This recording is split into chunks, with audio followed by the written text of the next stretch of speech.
Well, historically, fashion has always been a forward expression of the so-called jazz musician.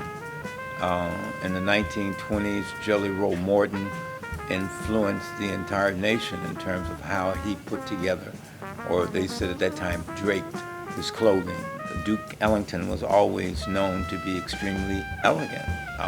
Miles Davis was a fashion trendsetter for 5+ decades. So I'm following a tradition that's rich with what I believe is the church of life. So when we think about church in the traditional African American vernacular, it's where you express through how you dress your belief in the higher spirituality. And so for me, fashion is a continuation of that voice, and it's relevant to community as community changes. So I've changed as things have changed. Sometimes it's funny. Friends of mine that are also in their 70s as I am will say, well, what do you have on? And it's like we wore wingtips and khaki pants in the 1960s. This is 2024, 25, right? So flow, grow, and go. I'm excited to listen to Corey Wilkes' new recording.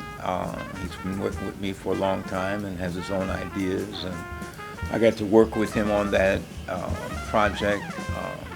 I'm excited about the music of Isaiah Collier, Manuel Wilkins. There's so many young players that are doing extraordinary things. I still find myself attracted to Voodoo by D'Angelo because of the depth, the brevity, the historical significance, and the extraordinary soulfulness of his spirit. I love the classical pianist Vladimir Horvitz because of how he attacks his instrument and the improvisation he does in a so-called classical vein. It's a moment where in the human experience you are doing something physically and playing an instrument, but you are unphysical in the ability to adapt and express. So the duality between spirit and the organic life is what motivates me in music.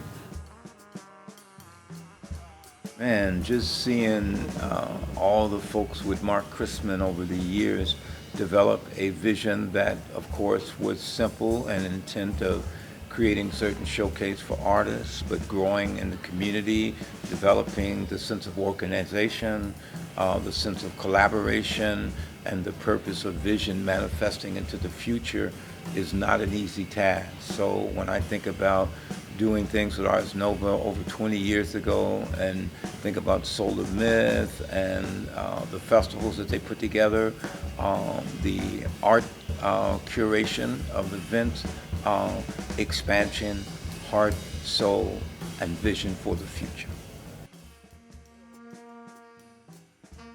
The audience is essential to the aptitude of an artist's development.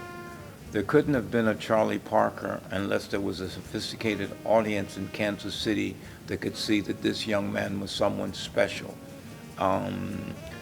The history of jazz in the 20th century, if we think about anthropologists and historians at the beginning of the 1920s, when you read any history books, it's called the Jazz Age. And it's not just the Jazz Age because of the music, it's because of progress. Freedom has always been associated with improvisation. There cannot be any new ideas or any innovation unless people are willing to take a risk for the next opportunity. Improvisation is across all fields. The opportunity of the unknown. A lot of times older artists will become satisfied with the breadth of the work that they have done, and there's a regurgitation.